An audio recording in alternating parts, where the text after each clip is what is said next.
এ দল নয়। আজকে মুসলমানদের পার্সোনাল দল আছে। কি দল?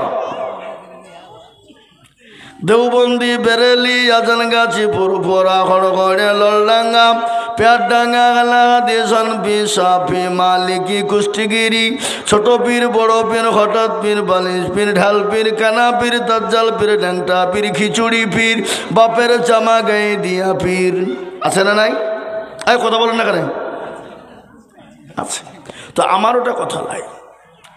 তুমি বেরেলি হও, তুমি ফারাজি হও, তুমি দেওবন্দি হও, এটা নয়। No Deobandi, no Bareilly, no Azangachhi, no Furfura, এটা নয়।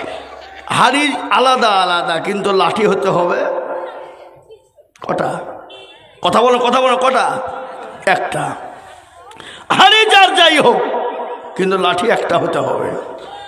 আর লাঠি যদি একটা না হয়, মুসলমানদের অস্তিত্ব থাকবে না।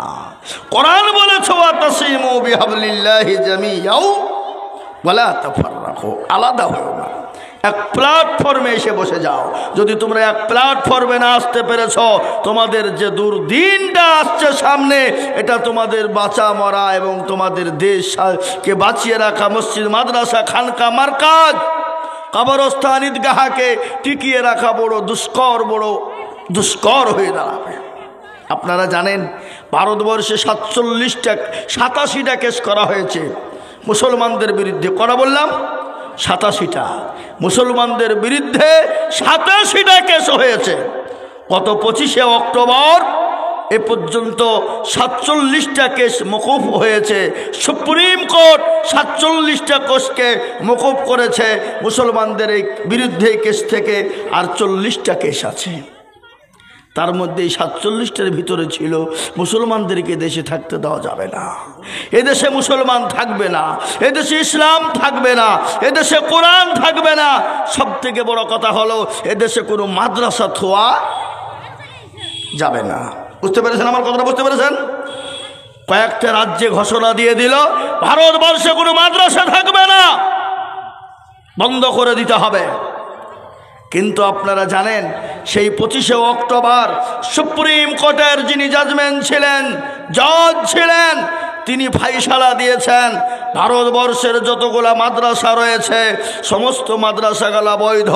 সুতরাং এই মাদ্রাসা বন্ধ করে দেওয়ার মতন ক্ষমতা গোটা পৃথিবীর জমিনে কারো ক্ষমতা নাই। বলুন আলহামদুলিল্লাহ। সুপ্রিম কোর্ট বলেছে। তারপরে যখন ওদের মাথায় পোকা কিলবিল করতে শুরু করে দিল, আরে সর্বনাশ, এই মাদ্রাসা তো বন্ধ করা গেল না, তাহলে কি করতে হবে? বলে মুসলমানদের ওয়াকফ সম্পত্তিতে হাত মারো। জানেন তো আপনারা, শুনেছেন না শুনেননি? ওয়াকফ সম্পত্তিতে আইন পাস করার জন্য উঠে পড়ে লেগেছে পার্লামেন্ট, গরম করে উঠেছে। কিন্তু আজকে আপনাদেরকে বলি, ওই পার্লামেন্ট যদি মুসলমানদের কাছ থেকে চলে, ওই মুসলমানদের কাছ থেকে যদি ওয়াকফ বোর্ডরা ছিনিয়ে নেয়, কেড়ে নিতে চাই, তাহলে আপনি আপনার বাপকে মাটি দিতে পারবেন না। আপনাকে এখান থেকে রানীনগর পাঠাতে হবে কাগজ, ওখান থেকে যাবে লালবাগ কিংবা বহরমপুর, ওখান থেকে যাবে দিল্লি, কলকাতা থেকে দিল্লি পাস হবে, তারপরে আপনি আপনার বাপকে মাটি দিয়ে আসতে পারবেন। আজকে সাদেক ভাইরা যেমন একজন মহিলাকে মাটি দিয়ে এলেন, কোনো পারমিশনের প্রয়োজন নয়, কিন্তু যখনই ওই আইনটা লাগু হয়ে যাবে, পাস হয়ে যাবে, তখন আপনার বাপকে আপনি মাটি দিতে পারবেন না। আপনি আপনার মসজিদে আজান দিতে পারবেন না, আপনি আপনার গোরস্থানে যেতে পারবেন না, আপনি আপনার ঈদগাহে যেতে পারবেন না। তারা বলতে চাইল ওয়াকফ সম্পত্তিতে 22টা কমিটি গঠন হতে হবে, তার মধ্যে 10টা থাকবে মুসলমান আর 12টা থাকবে অন্য জাতি। কেন? তুমি কে হে মুসলমানদের ওয়াকফ সম্পত্তি নিয়ে তোমার দলের লোক ঢোকাবা? কেন মুসলমান কি নাই? মুসলমান কি কমে গেছে যে মুসলমানদের ওয়াকফ সম্পত্তিতে তোমরা হাত ঢোকাবা? অত সহজ নয়। আজকে যাদের কারণে মসনদ পেয়েছো, যাদের কারণে সংসদ পেয়েছো, আজকে তাদের ওপর চোখ রাঙিয়ে কথা বলো। এ বাবা, যারা বিয়ে লাগিয়ে বাড়ে তাদেরকে কি বলে? কথা কন না কেন? ঘটক। হ্যাঁ, একজন ঘটক একজন মহিলার বিয়ে দিয়ে দিয়েছে। কোথায়? শেখপাড়ায় বলি। শেখপাড়াতে বাবা কয়েক বছর পরে ওই ঘটক গিয়েছে, দরজার কাছে গিয়ে টুকটুক করে বাড়ি দিচ্ছে, কেন পানি হচ্ছে, দাঁড়াতে পারছে না। তো ওই বাড়ির মহিলা বেরিয়ে বলছে, কে তুমি, কোথা থেকে এসেছ, কি খবর? তো ঘটক বলছে, আমাকে চিনতে পারছো না? মানে না, ও তোমাকে চিনি কি আমি, কে তুমি, হরে এখান থেকে। তো ঘটক বলছে, তাই তো, তুমি আমাকে চিনবা ভাই কি করি? যার জন্যে তোমার আজকে সিটাই সিঁদুর, সে আজকে তোমার কাছে কটকটি ইঁদুর। বুঝতে পারলেন না আমার কথাটা? যার জন্যে সিটাই সিঁদুর, সে আজকে কিনা তো তোমার কাছে কটকটি ইঁদুর। যাদের জন্য আজকে মসনদ পেয়ে গেল, যাদের জন্য আজকে কি হয়ে গেল, গদি পেল, আজকে তাদেরকে বলছে দেশে থব না, বেরিয়ে যা, চলিয়ে যা অরহিন দিকে। এ বাবা, এ ভারতবর্ষে আজকে শুনেলেন ইতিহাস, আপনাদেরকে একটু বলে দিয়ে যাই। আজকে আপনারা মনে করেন মৌলবীরা কি করিয়েছে, মৌলবীদের কি করার ক্ষমতা আছে, মৌলবীরা কি করে নাই সেটা আপনারা শুনেন। আজকে আপনারা মনে করছেন যে দেশে মৌলবীরা খালি বিবাদ লাগিয়ে রেখেছে, দেওবন্দি, বেরেলি, ফারাজি, আহলে হাদিস বলি। মুসলমানরা শুনেলেন, ভারতবর্ষে যদি আলেম ওলামারা না থাকতো, আপনাদের আমাদের কোনো অস্তিত্ব থাকতো না। ভারতবর্ষে যদি আলেম ওলামারা না থাকতো, আজকে আপনার আমার অস্তিত্ব থাকতো না। মুসলমানদের কলেজ ইউনিভার্সিটিতে পড়ার সুযোগ হতো না, মুসলমানদের ছেলেদের ডাক্তার হওয়ার সুযোগ হতো না, মুসলমানদের ছেলেদের চাকরি করার সুযোগ হতো না। আজকে আলেম ওলামারা আছে বলেই আজকে আপনারা মনে করছেন ছেলেরা আজকে ডাক্তার হওয়ার সুযোগ পেয়েছে, মাস্টার হওয়ার সুযোগ পেয়েছে। আজকে ভারতবর্ষের জন্য মুসলমানরা কুইন্টাল কুইন্টাল রক্ত দেয় নাই, টন টন টন টন রক্ত দিয়েছে। ভারতবর্ষের জমিনে 57,000 উলামা, দিল্লি থেকে লাহোর পর্যন্ত এমন কোনো গাছ ছিল না যে আলেম ওলামাদের গর্দান ঝোলানো ছিল না। 57,000 আলেমের গর্দান ঝোলানো ছিল। এটা আপনারা বিশ্বাস করেন?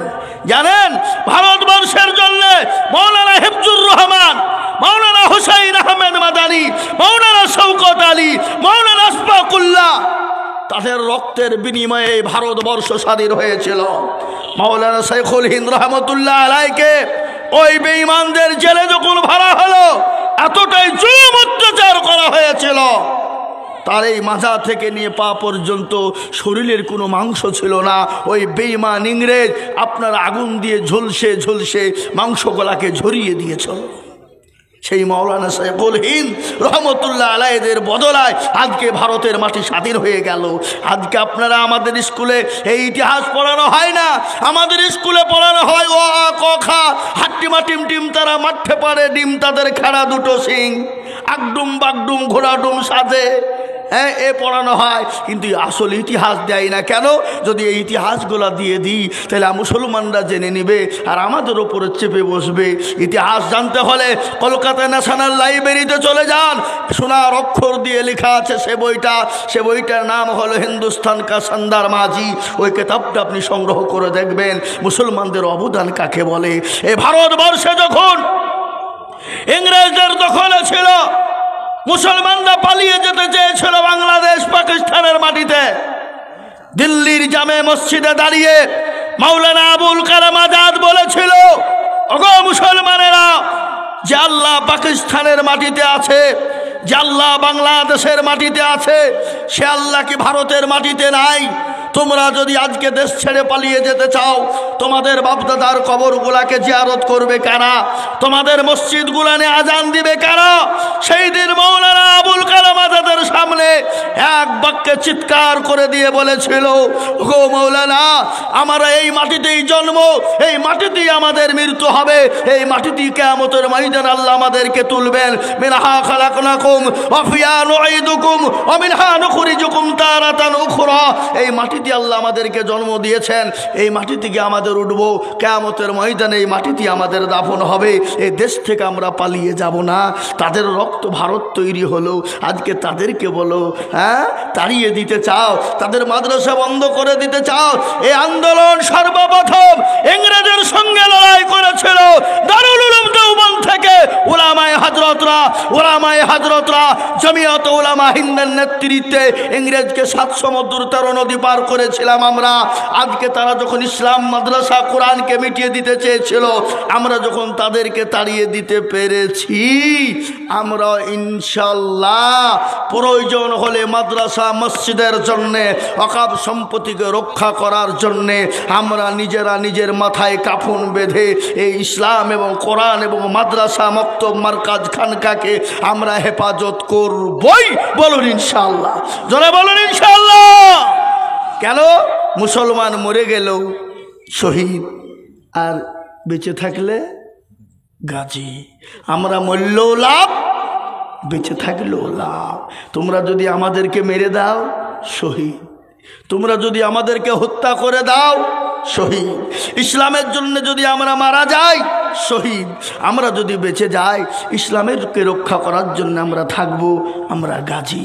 তাই একটা একটা করে আমি বলবো, কিন্তু মুসলমানদের দোষ আছে না নাই? জোরে বলুন, কথা কন না কেন? এখনো পর্যন্ত আমাদেরকে মুর্শিদাবাদের বাইরে যখন যায় বলে হুজুর কোথা বাড়ি, বলে মুর্শিদ, ওরে বাড়ি মির্জাফরের দেশের লোক গো। দেখো না, এই গত এই 4 দিন আগে আমাকে এক বর্ধমানের বক্তা বলছে, ও মুর্শিদাবাদের লোককে আমরা চিনি নি। ওই যে বলছে কি রে, ও বলছে কে শুনেলা, মুর্শিদাবাদকে লোকে সব পিছিয়ে রেখেছে।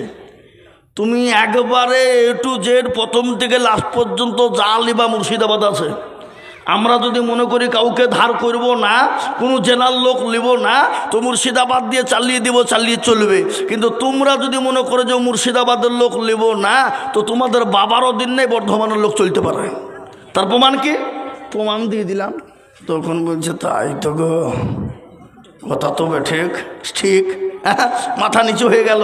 কিন্তু মুর্শিদাবাদের লোককে হারিয়ে দেওয়ার মতো লোক পশ্চিমবঙ্গের মাটিতে এখনো জন্ম হয়নি বাবা। কি বলছেন আপনারা বলুন, কথা বলেন না কেন? হ্যাঁ, আল্লাহু আকবার। কোথায় বা মুর্শিদাবাদের লোক নাই?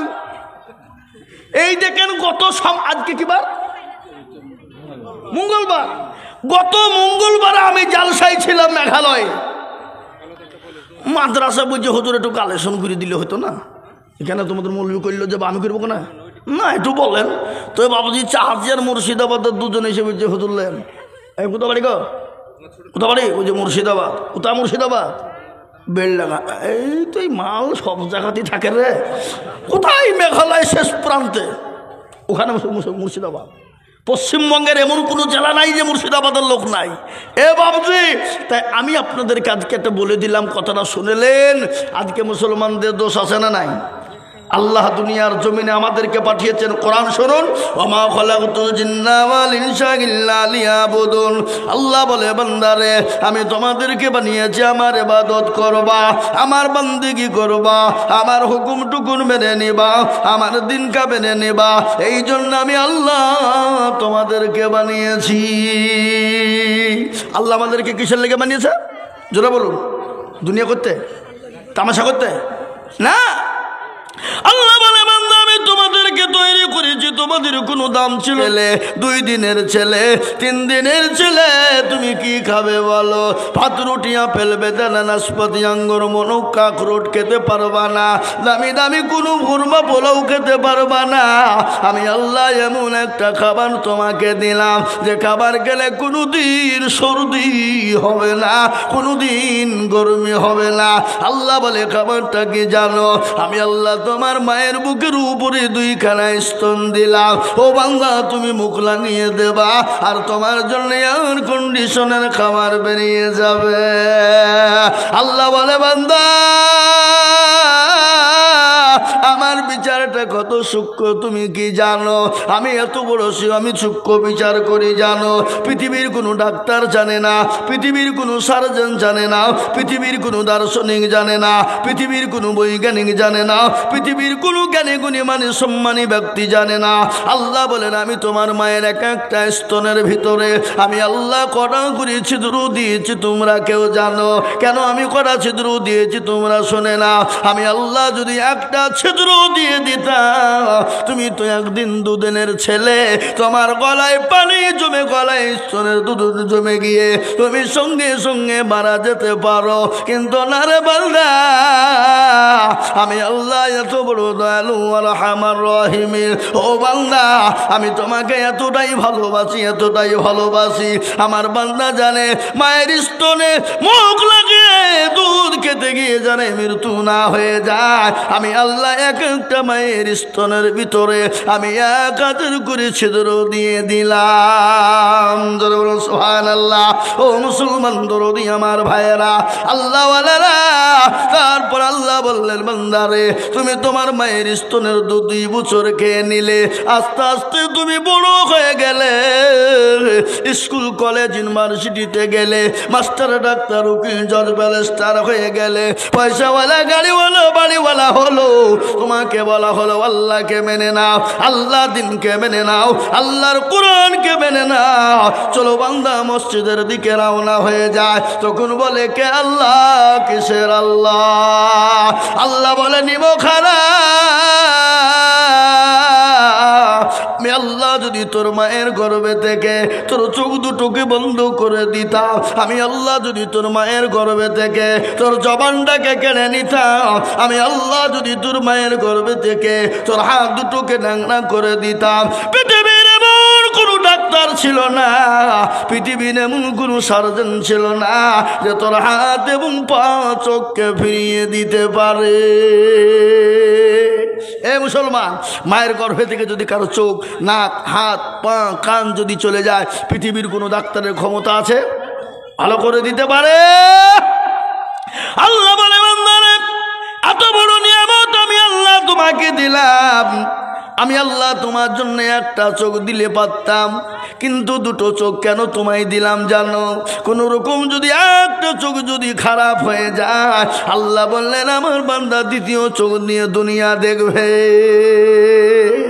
আল্লাহ বলেন আমি তোমার শরীরের ভিতরে এমন একটা জিনিস তোমার জন্য দিলাম, আমি আল্লাহ কিডনি 2 দিলাম, আমি আল্লাহ যদি একটা কিডনি দিতাম সুন্দর তুমি বেঁচে থাকতে পারতে, কোনো রকমের তোমার চলাফেরার কোনো ক্ষতি হতো না।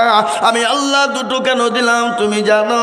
একটা যদি খারাপ হয়ে যায়, একটা যদি নষ্ট হয়ে যায়, আর একটা কিডনি দিয়ে আমার বান্দা দুনিয়ার জমিনে বেঁচে থাকবে। কি আল্লাহর কুদরত! সুবহানাল্লাহ, আল্লাহু আকবার। আল্লাহর কত বড় কুদরত! পৃথিবী এই শরীরের ভিতরে 2 কিডনি দিয়েছে, এই কিডনি 2 যদি না থাকতো, আপনি আমি যে দুনিয়ার জমিনে খাবার খায়, পানি খায়, এটাকে সুন্দর করে ছাকনা করে সুন্দর করে বের করে দেয়, দেয় না? দেয় না? জোরে বলুন। এটা যদি আটকে যেত, আপনি মরে যাওয়ার সম্ভাবনা আপনার বেশি থাকতো। এত বড় নিয়ামত আল্লাহ আমাদেরকে দিলেন, তারপরও সে আল্লাহকে চিনি না, সে আল্লাহর হুকুমকে মানতে পারি না। আল্লাহ কোরআনে পাকে বললেন, ওমা খালাকতুল জিন্না ওয়াল ইনসা ইল্লা লিয়াবুদুন। হে বান্দা, আমি তোমাদেরকে বানিয়েছি আমার ইবাদত বন্দেগী করো। কিন্তু আমাদের দেশের মানুষ কে কার কথা শোনে আর কে কার কথা মানে? ও নিজেই সশেয়ার, নাকি বুঝেন আপনারা বলুন? হ্যাঁ, ও মনে করছে আমি একাই 100, কারোর প্রয়োজন না। হ্যাঁ, মুসলমান দরদি না না, থামেন। আল্লাহ আকবার। ঠিক ঠিক জায়গাতে ঠিক বুঝতে হবে না, যেখানে সেখানে যাতার মতো বুঝতে হবে। থামেন আপনি, ওরা বলছেন কেন? আল্লাহ একবার দেখো দেনি, কেবল তো উঠনো। তাই ভাইয়ের আমার দরদি মুসলমান যারা বলছিলাম, আজকে আমাদের দেশের মানুষ 98% লোক নামাজ পড়ে না। কি বলছেন আপনারা বলুন না? আপনাদের দেশের লোক কি 100 নামাজ পড়ে নাকি? 98% লোক নামাজ পড়ে না। কত% পড়ে? 2%। তা আপনারা কি মনে করছেন যে 2% লোকের নামাজ মনে হয় খুব সুন্দর হয় নাকি বলছেন আপনারা? না না না না, চাচা মুরব্বী হয়ে গেছে, দাড়ি পেকে গেছে, চুল পেকে গেছে, চোখে নরম হয়ে গেছে, দাঁত নরম হয়ে গেছে, বিবি দেখতে পারে না, বেটা দেখতে পারে না, বোমা দেখতে পারে না, মসজিদে যায় আর কোনো কাজ থাকে না। কি কথা বলে? কিন্তু 20 বছর ধরে চাচা নামাজ পড়ে, আত্মাকে এত জানে না, দুরূদ শরীফ জানে না, দোয়া কোনো জানে না, দোয়া মাসুরা জানে না, ইন্না তাইনা কুল দেখা যায় তার মধ্যেও 20টা ভুল।